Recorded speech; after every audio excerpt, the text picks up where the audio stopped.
Pagkaraan ng ilang taon, isang masinsinang meeting na naman ang ginaganap nila. As usual ay nasa kitchen silang mga babae at ang topic nila ay si Michael Laguarga. "We have to get rid of Paula," ani Satin. "Yeah, I agree," ani Elsie. "She's so perfect at nagustuhan din siya ni Michael, pero hindi ko talaga siya masisikmura," reklamo ni Akira. Parang bigla siya nagbago. From being nice and sweet, naging ubod ng arte at napakasilosa pa, ani June. "Matapos natin siyang suportahan at tulungan kay Michael, inilalayo na niya tayo sa kanya. I'll kill that bitch," nanggigigil na sabi ni July. "Okay then, we need another plan to get rid of her bago pa niya makumbinsi si Michael na pakasalan na siya," pasya ni Satin. "I have a plan, pero kailangan natin ng tulong ng isang lalaki," sabi ni Aki. "Hey, huwag mong magamit-gamit si Gabriel," babala ni Satin. "O si Ryder," ani Elsie.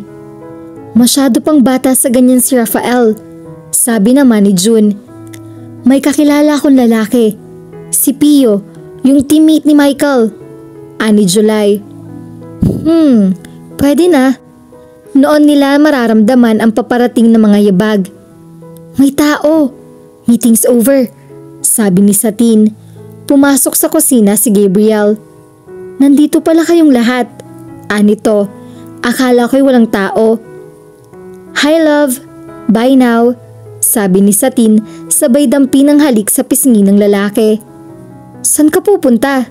tanong ng huli sa kasintahan. "Sa kwadra ng mga kabayo. Why don't you join me?" "Ah, sure, pero may kailangan lamang ako kay Aki," anang binata. "Magpapaturo ka ba ng self-defense?" tukso ni Elsie. "Baka mag-enroll siya sa cooking class. Pag nakasal kasi sila ni Satin ay siguradong siya ang magiging tagaluto," sabad ni June. "Dahil ma-ospital lamang siya lagi pag kinain niya ang luto ni Satin," ani July. Bago ko pa man makasagot si Gabriel ay nakaalis na ang 4 na babae. Napapailing na lumapit ito sa kanya. "Aki, nagawa mo na ba yung cake na order ko?" "Sure, dala mo na ba yung bayad?" tanong niya rito. Humugot ito ng 1,000 pesos mula sa bulsa. 2,000 yung nasa carrot cake na ginawa ko." "Bakit biglang nagmahal?" "Dahil espesyal talaga ang pagkakagawa ko. At magbayad ka na, sigurado namang masasarapan ng husto si Satin sa cake na iyon." "Sobra ka talaga kung managa. 100% ang patong." Kumuha pa ito ng isang 1,000 peso bill mula sa pitaka nito. Natatawang ibinulsa niya iyon. "Can afford ka naman eh. O sige na, sumunod ka na kay Satin. Pagbalik nyo rito ay nakadisplay ng inyong anniversary cake sa kwarto niya. Sinamahan ko na rin ng champagne. Ang isineselebrate ba ninyo sa anniversary na ito ay yung pagsagot nyo sa iyo o yung pagkakakuha mo sa kanyang virginity?" Namula ang mukha nito. Malakas ang naging tawa niya. Sabi nga ng baniya, mula umaga hanggang 7 o'clock ng gabi ay nasa asyenda si Akira at pinamamahalaan ng kitchen ng pamilya Laguarga.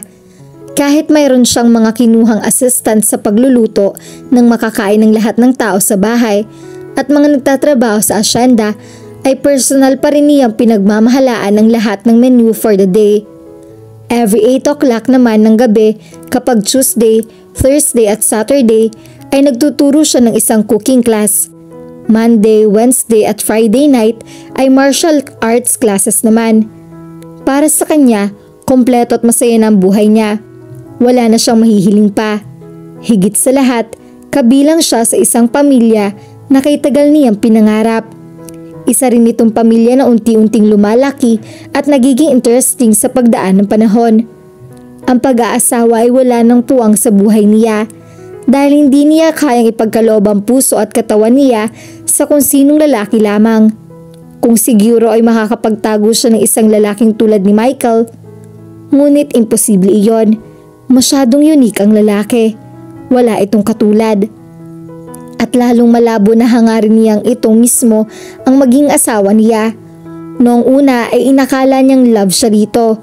Ngunit sa pagdaan ng panahon ay napatunayan niyang very platonic pala ang pagmamahal niya para dito. Hindi kasi niya naranasan yung sinasabing spark or heat kapag kasama niya ito. At alam niyang love without passion was only friendship.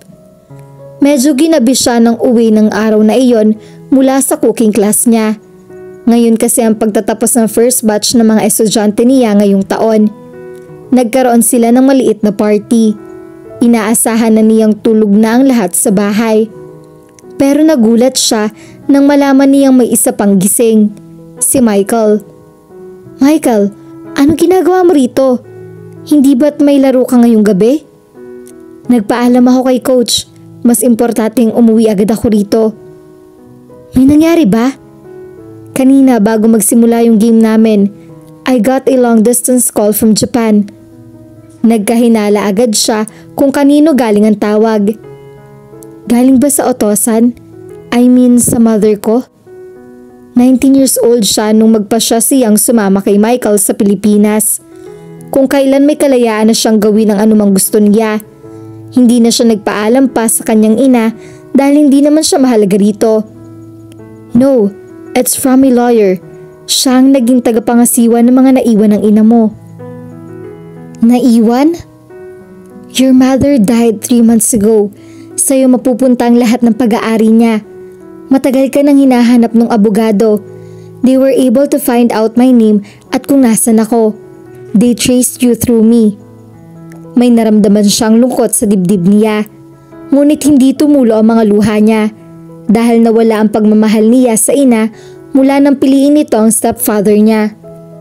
Paano siya namatay? Aksidente, nabaril siya ng isang ligaw na bala. At ang stepfather ko? Siya ang intended target. It seems na may nakaaway ang stepfather mo. Pinatay siya. Nadamay lamang ang mother mo. Nilapitan siya ng binata. Para maklaim mo ang inheritance mo, kailangan mo magtungo sa Japan. Aayusin ko ang schedule ko para masamahan kita. Thanks, Michael. Pero kaya ko nang gawin ito. I need to do this on my own. Sigurado ka? Tumango siya. Noon pa man ibatid na niyang magbabalik siya sa bansang sinilangan niya. Maganda pa rin ang Japan. Mayayaman pa rin ang mga tao sa kabila ng economic depression na nagaganap sa buong mundo. At nananatiling mahalaga sa bawat Hapon ang karangalan kaysa buhay. Ngunit sa kabila ng pagiging very modern ng bansa, isang bagay pa rin ang hindi niya magustuhan sa kultura nito. Nananatiling animoy second-class citizens ang mga babae. Hindi nabibigyan ng pagkakataong makapantay sa mga lalaki. Bagamat half Japanese siya, hindi niya matanggap ang ganoong sitwasyon. Isa rin iyon sa mga dahilan kung bakit mas pinili niyang manatili sa Pilipinas kahit itinuturing itong third world country. Dahil doon ay maaari niyang piliin ang kanyang sariling kapalaran. Kanina ay naayos na nila ng abogado ng kanyang ina ang lahat ng mga papeles. Nasa pangalan na niya ang mga pag-aari nito. Ang pera ay ipinatransfer niya sa bank account sa Pilipinas. Ang bahay at lupa ay pinagbenta niya. Ang mga personal belongings na tulad ng alahas at iba pang mahalagang antiques ay dadalhin niya sa hasyenda. Bahala na si Satin kung saan ito ipapwesto ang mga natuturang antiques sa bahay. Isang bagay na lamang ang hindi pa niya nagagawa. Iyon ay ang dalawin ng puntod ng kanyang ina. Nagpalipas pa siya ng isang araw bago niya puntahan ang libingan ng ina. Pagdating niya roon ay nalaman niyang may nauna na sa kanya roon, ang kanyang ama, si Donato Laguarga. Kinontak din ako ng abogado niya. Hindi na ako sumabay sa pag-alis mo, ngunit umasa ako magkikita na rin tayo rito. Sabi nito. Nanatili siyang walang imik. Lahat ng maaari niyang sabihin dito ay nasabi niya rito. Aki, sa kabila ng galit mo sa akin at hindi pagkilala sa akin bilang ama mo, tatandaan mong para sa akin ay anak pa rin kita, na kahit na ano pang mangyari maaasahan mo ko. Tiningnan niya ito ng masama. Alam mo bang nang iwan mo ang aking ina ay pinabayaan niya na ako? Nang una niyang ginawa ay humanap ng may papalit agad sa'yo. Dahil hindi raw niya kayang mabuhay na mag-isa. na kailangan niya ng isang lalaki sa kanyang tabi. At ang lalaking ipinalit niya sa'yo ay tinangka akong pagsamantalahan. Nasaan ka noong mga panahong yon? Nasa piling ng ibang babae sa Pilipinas. Aki, shut up. Hindi ako katulad ng ina ko. Hindi ko kailangan ng isang lalaki sa aking buhay para makumpleto iyon. I can stand on my own 2 feet. Kung bibigyan mo ako ng pagkakataong mapunan, tinalikuran niya ito. You've lost your chance. At kung ipipilit mo pa rin kailangan ko ng isang ama, hindi ikaw ang amang kailangan ko. Ang lolo Gasco na ang tinuring kong ama. Binilisan niya ang paglalakad. Wala siyang pakialam kung patuloy ng surutin ng konsensya niya ang lalaking nakatulong sa kanya para mabigyan siya ng buhay sa mundong ito. Nasilaw sa liwanag ang lalaking binansagang katana. Ito ang ika-4 na araw na pananatili niya sa madilim na kwartong ito. Nang dalhin siya rito ay inakala niyang ito na rin ang kanyang magiging libingan. Sinenyasan siya ng naka-sunglasses na lalaking nagbukas ng pinto na lumabas sa sumunod dito. Ang mga natamo niyang sugat sa katawan ay nagsisimula ng maghilom. Ngunit nanatiling nababalot siya sa sarili niyang dugo at natutuyo na. Tumayo siya. Nagreklamo ang kanyang paa at tuhod ng matagal nang hindi niya nagagamit.